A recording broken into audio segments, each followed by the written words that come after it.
Você sabe o que é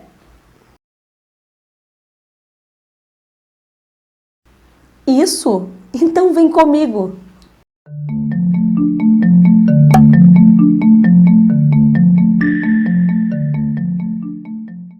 Olá, professora Elisa Faria. Eu começo esse nosso STF-STJ de sexta-feira com uma expressão em alemão. Por quê? Por causa da influência moderna que o direito alemão tem sobre o direito administrativo. Quando eu falo moderna, nos últimos 20 anos aí basicamente, a gente tem uma influência maior do direito alemão.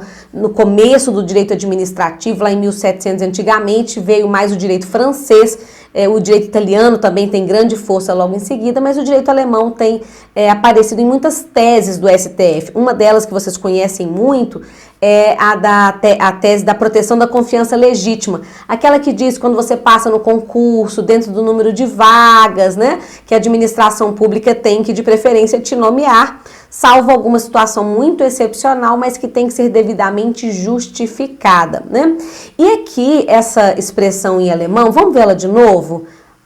Por favor, arruma aí uma pronúncia em alemão para esse pessoal entender como é que fala esse negócio. Anspruch auf rechtliches Gehör. Viu? Pois é. Essa expressão nada mais é do que o direito de ser ouvido. Num processo judicial, a ideia de ampla defesa e contraditório prevista lá no artigo 5º é bastante já consolidada, mas essa influência no direito administrativo vem mais ou menos da década de 90. A gente tem a Lei 9784 de 99, a Lei do Processo Administrativo Federal, que cai em vários concursos, inclusive cai naqueles em que ela não é citada, mas que pede a matéria atos administrativos. E aí, a ideia, então, de que num processo administrativo é necessário garantir o devido processo legal, aquela expressão que às vezes vem em inglês na prova, due process of law, já viu? Ou que pode vir nessa ideia do alemão de direito de ser ouvido, ela vai se consubstanciar em 3 direitos muito específicos. O direito de informação, então acompanhe aí na tela comigo. Esse direito de informação é o direito de você ter acesso ao processo, tá ligado à lei de acesso à informação, tá? Você não pode se defender de algo que você não sabe o que é. Então, o direito de tirar cópias de um processo também estaria incluído aí nesse direito de informação. O direito de manifestação, que é basicamente o contraditório. A pessoa que está sendo acusada tem que ter o direito de resposta a cada hora em que a administração lhe impõe um fato, lhe imputa alguma responsabilidade. Então, esse direito de contrapor a sua manifestação aos argumentos da administração pública é esse segundo tópico dentro do direito de ser ouvido. E o terceiro é o direito que você tem de que a decisão seja motivada e que ela abranja a apreciação de todas as peças e provas que você trouxe ao processo. Então, quando você traz argumentos em sua defesa, a administração, na construção do seu parecer, ela deve abordar cada uma daquelas provas, ou pelo menos as que são necessárias para a tomada da decisão. A decisão motivada não é necessária sempre. E aí, para você guardar quando é que a administração deve motivar os atos e quando é que ela não precisa motivar os atos, você pode passear ali na Lei 9784, no artigo 50 da lei. Esse artigo, ele fala quais atos da administração pública necessariamente têm que ser motivados, ou seja, em quais situações ela é obrigada a explicitar as suas razões de fato e de direito, o que levou a administração a tomar aquela decisão, tá bem? Então você encontra aí, ó, vamos colocar na tela o artigo 50, eu vou ler na ordem que ele está para você não se perder aqui comigo. Então, os atos administrativos deverão ser motivados com a indicação dos fatos e fundamentos jurídicos quando 1. Neguem, limitem ou afetem direitos ou interesses. Isto especificamente pelo direito, então, de defesa, ok? Imponham, agravem deveres, encargos ou sanções. Então, sempre que impor sanções, que agravar uma decisão, é necessário que haja motivação da administração pública. Decidam processos administrativos de concurso ou seleções públicas, por isso que quando você recorre, a banca não pode só falar indefiro, ela tem que colocar essa fundamentação toda.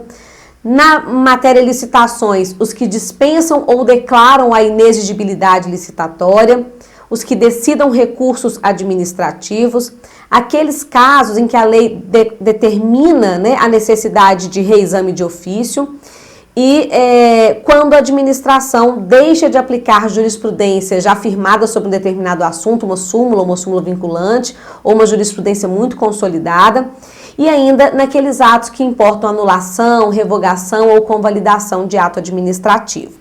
Bom, é comum me perguntarem se essa motivação ela é feita nos atos administrativos vinculados ou nos atos administrativos discricionários.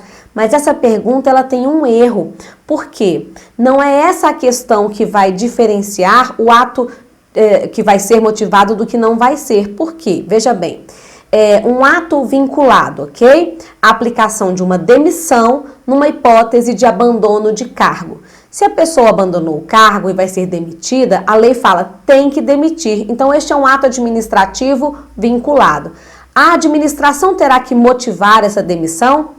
Terá. Por quê? Porque ela está impondo uma sanção. Então, é um ato vinculado e ele necessariamente é motivado. Agora, a nomeação, sua nomeação, quando você passar no concurso, ou assim que você passar no concurso, sendo você o aprovado, dentro do número de vagas, necessidade de provimento, ela não tem motivação, não precisa colocar essa explicitação toda do porquê, porque você é ótimo, você fez uma nota de português espetacular. Por quê? Porque é um ato que está ampliando o direito e não um ato ablativo, ou um ato que está restringindo direitos, tá bem? Então, falei de dois atos vinculados, um que precisa de motivação, o que aplicou sanções, né, ou restringiu direitos, e aquele que ampliou direitos que não precisa. E se o ato é discricionário? Um ato discricionário, como por exemplo a desapropriação de um imóvel, tirar o imóvel do particular para transferir para a administração pública, ele está impondo deveres, ele está agravando a situação do sujeito, está retirando um direito, então ele vai ser motivado. Diferente dos casos em que a gente tem, por exemplo, a nomeação no cargo de confiança, que é um ato discricionário e ele é de livre nomeação e exoneração, então a autoridade não tem que fazer a motivação do ato. A gente até sabe que se ela fizer, ela fica condicionada aos motivos apresentados, porque é aquela tese lá da teoria dos motivos determinantes, ok? Bom, então sintetizando a nossa aula de sexta-feira, a gente trouxe a influência do direito alemão na Suprema Corte nossa, tem outros casos, mas esse que eu trouxe principalmente, que vai trazer a ideia do devido processo legal para o processo administrativo e dizer que os atos administrativos devem ser motivados, garantindo ao cidadão, ao indivíduo, o direito à informação, o direito de se manifestar e o direito de ter os seus argumentos devidamente analisados e apresentados pela administração pública, fundamentando a decisão que ela toma, tá bom? Bem, a gente volta numa próxima sexta-feira para conversar mais sobre decisões do STF, do STJ. Se você está gostando dessa série, pode comentar aqui no vídeo, se inscrever no canal, chama alguém para se inscrever no canal, você fica assistindo esse negócio aí sozinho, tá? E aí eu espero você. Até lá!